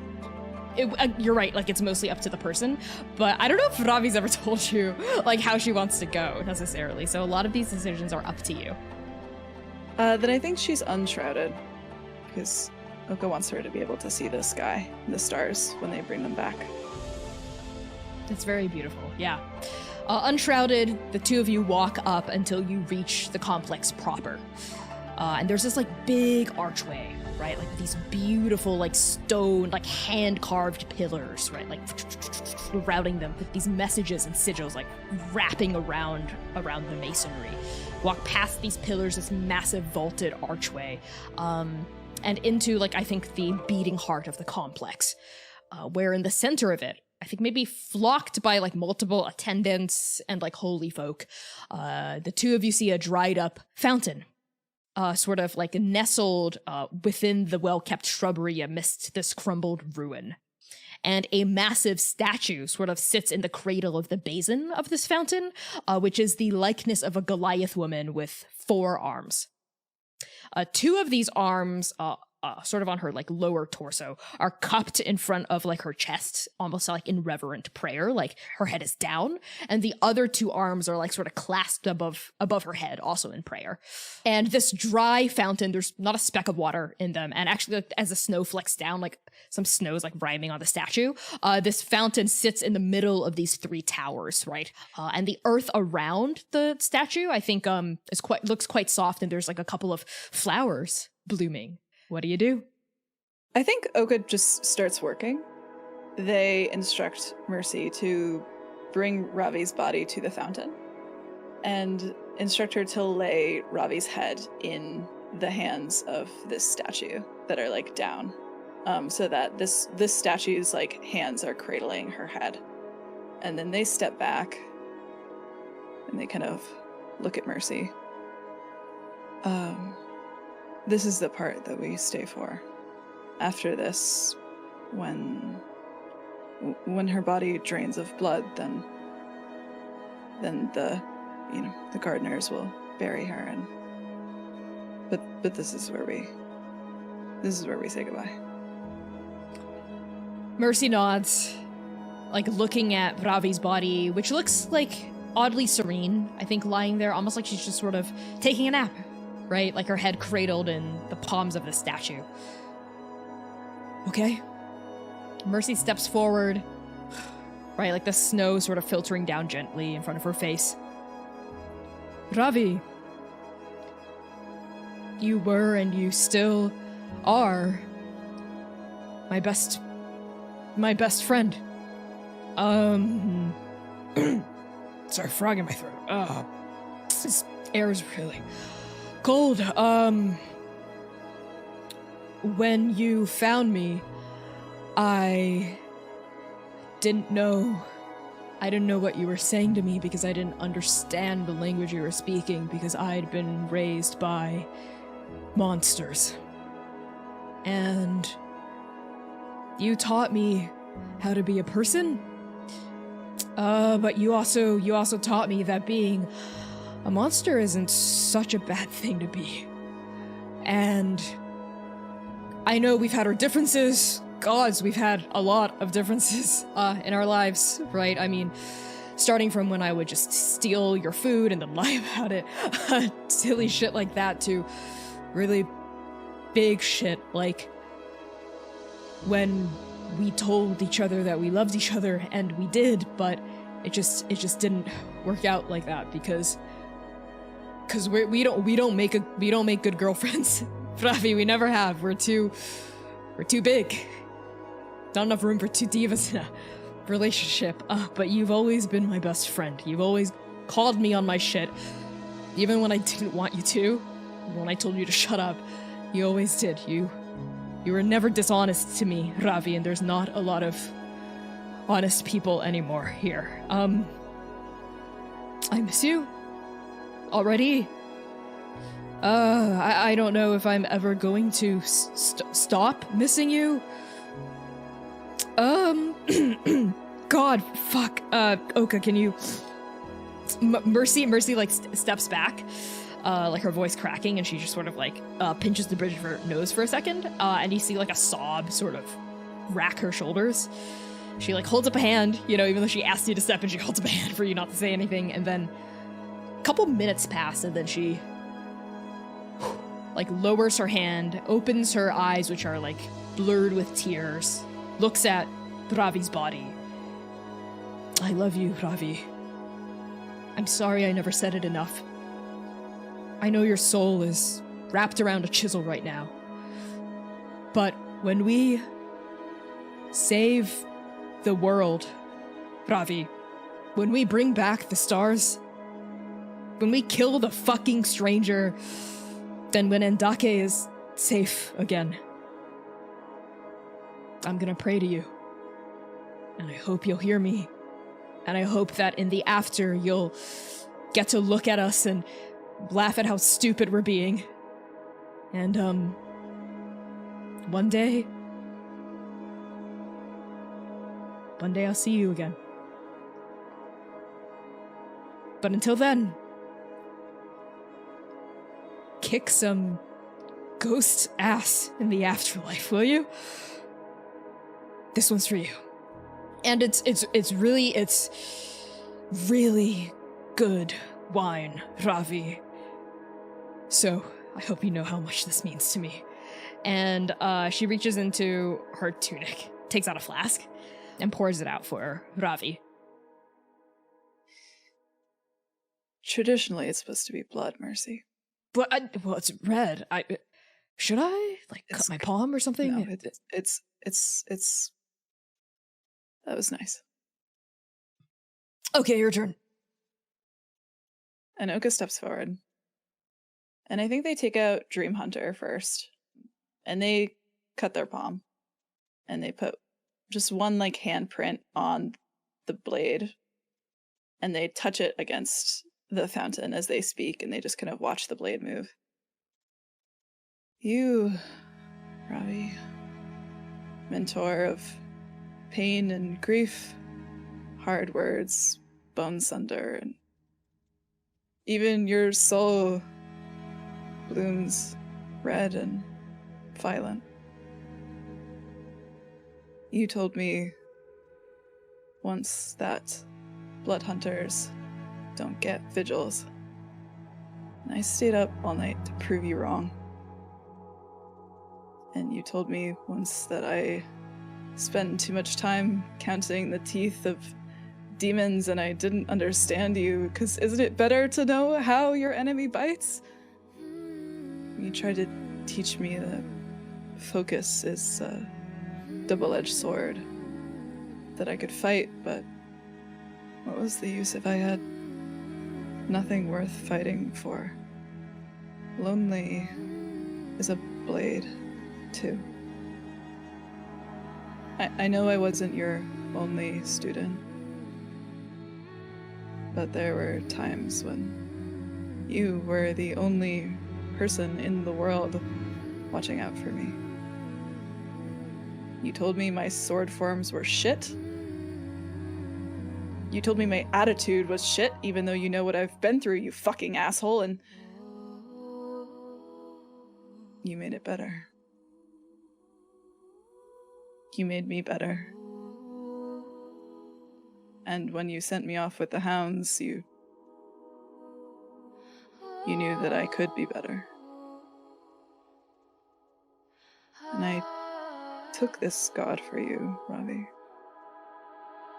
I carry this hungry, gnawing god for you for a year. And I would bear it for my lifetime if I thought it would keep you alive. You told me love is either a shrine or a scar. But you never said it could be both. I'll make it both. You taught me to weave pain into power. You just never said what it would cost. I'll make the world right for you, Ravi. I promise. And with that, I think Oka steps forward and, like it's a prayer, pushes Dream Hunter through her heart. As you do, this blood sort of seeps through Ravi's body and spills into the fountain, like beyond the statues, like cupped hands, right, into the dry basin. And as it does, it's almost like the fountain drinks it thirstily, right? Like the blood sort of seeps through the pores, right, and like trickles down, like across the masonry, across the stone. And you sort of see like the closed eyes of the statue begin to bleed tears. Like red tears sort of seep out from the corners of the eyes, like run down the cheeks and the chin, down the throat, and like into the cupped hands, sort of like bathing Ravi's hair in this baptism of blood to ferry her into the after, whenever that happens. And then I think Oka watches for a little while and starts to walk away. And they walk to the end of the temple. And then even like past the low walls, kind of like tucked into the ruins and the rubbles until they find this old, decrepit animal den.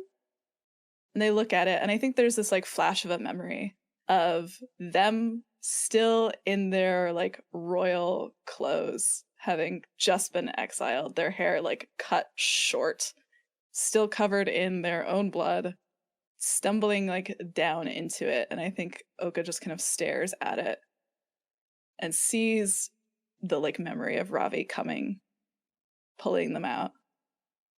And I think Oka gets on their hands and knees and crawls into the animal den. And they finally cry themselves to sleep. Oka, you cry yourself to sleep, and your body welcomes the rest. Not hard for you to slip into a dreamless state. It's the morning, it's daytime. Prophecy of the Stranger War, that horrible crimson nightmare, only seems to come at night. But your dreamless state, the grief wrapping around your heart so tight, it's painful. And you hear a voice, I think, cutting through your dream. Paragon. Paragon. Hey, you. Open your eyes. Oka opens their eyes. You're still dreaming, Oka, when you open your eyes, cradled up against this animal den. But you're not alone in this hole anymore. There's someone sitting across from you, so big that she is essentially encroaching on your space. A Goliath woman with 4 arms. I think draped in robes. The spitting image of the statue that you laid Ravi's body down on. She looks up at you. Her head, I think, is shorn on either side, but there's this like long, I think, braided bit of like black hair that like goes down. I think short braids like down to her neck. When she looks up at you, you see that one eye is brown, and the other eye has 3 colors swirling through it. Red, gold, and black. You seem sad. Why are you sad? Oka's a horrible dream prophet, and I think the only other time they've understood this person was just a few nights ago behind the black glass. And they just go, fuck off, Bazua. It's pronounced Bazul. My full name is Bazul Thizmoon. You've lost someone. I'd like to think I see her body now, cupped in my hands, at my fountain. That's where she's supposed to go. It is. A dedicated student of my arts. Her soul wrapped around that chisel, wrapped around your neck. I didn't know you were... And Oka, like, touches the eye, like, their own, the reflection of their own eye. A lot of things get lost in history. I am, was, will be, the paragon of Udabathi. I am, was, will be, the first blood hunter. Sunder. And she gestures toward her forehead, which was empty, but then 3 hard light constructs of those, like, that same, triple tiered crown that appeared on Old Mama Lightning's head, appears on Bazul's forehead. See a black spike, a gold spike, and a red spike. They appear and dig, into her forehead, and she immediately begins to bleed, right, down the front of her face. My gift from Udabathi lets me turn my pain into rage, into power. A way of fighting, a way of protecting, a way of destroying and creating that I've passed down now for many generations. Why Sen? Why not Udabathi? He's stuck. We work too well together. I can't get him out. Bazul looks at you and says, Vinash has always been the most opinionated of the 3 aspects of my god. She served him. I can feel it thrumming around her body, sparking off of what remains of her soul. She housed him, didn't she? At least for a time. I can smell his lightning on her. And you house him now. I am Bazul. Perhaps an echo of her, perhaps a fragment, but I am still her in some way. Young blood hunter, I ask you, what would your mentor say to you now? Does it serve you still to hold on to him? Or has your time together passed? And Oka just looks down because they know the answer. And they hold the chisel with Ravi's soul wrapped around it. I think until they wake up. And as your eyes slowly close again as you hold on to this chisel in your dream, the last thing you hear Bazul say before it drifts away is, thank you for championing the arts I created, young blood hunter. You know, I think the gods and us old paragons feel closest to you at these holy places. Holy spaces, holy times. And I think her voice continues to drift farther and farther away from you until Oka, you wake up. When your eyes blearily open again, I think I think you've slept longer than perhaps anticipated a little bit. It's not noon anymore. It's like turning into evening at this point. Like your body has needed the rest, right? As you like open up your eyes, like look around, like your eyes may be like caked, with your own tears. You feel like the hard shaft of the chisel, right, that you've been gripping onto, right? And maybe like you start to pull yourself up, and you notice in the den across from you, just like the slightest like indentation in the dust. Almost as though someone was there and had sat across from you and kept a vigil over you while you cried.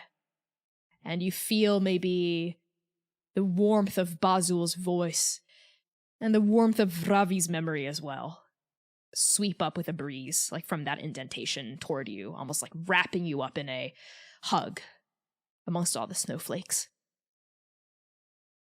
And I think we can end the session there. So everyone, thank you so much for tuning in to Arc 5, Episode 11 of The Second Stranger. That was a lot, but good stuff. Much necessary roleplay moments for a truly intense mini-boss battle. Pre-boss battle that we had against the Chrysalis. Yes, mini-boss. Y'all, y'all are not ready for the big bad. I have been Connie, your GM and a creative producer, pronouns they, he, and she. Find me on TikTok. Find me on TikTok, Twitter, Itch, and Ko-Fi.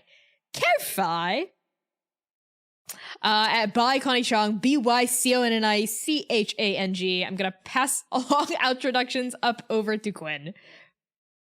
Hello, I'm Quinn. I use they, she pronouns, and you can find me on Twitter at Quintastic_.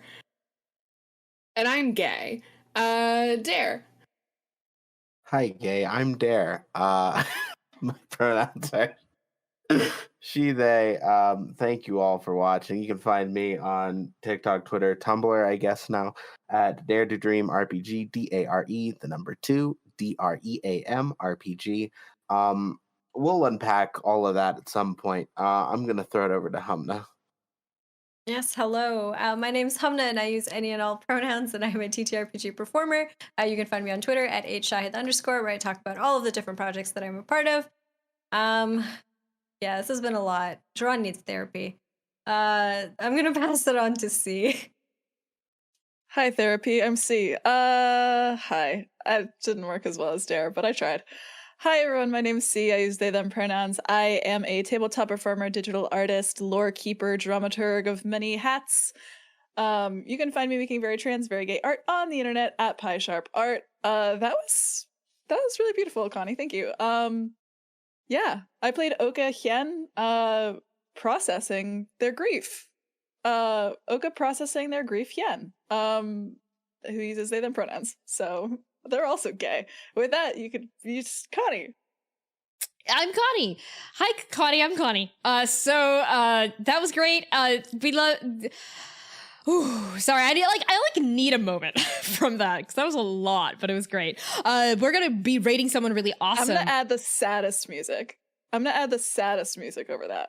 I'm gonna add, like, the saddest music. When giving Mercy's eulogy, when giving the Ravi's eulogy as Mercy, I literally almost started crying. I was like, "What's happening?" I was like, "Connie notoriously doesn't experience bleach. Chong is crying. What's happening?" So there was that.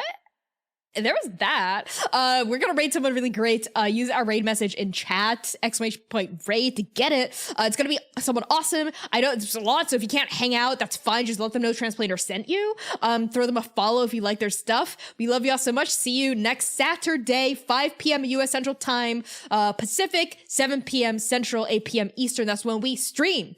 We are 5 episodes out from the end of this arc, so tune in. We love y'all so much. Bijou. Bye.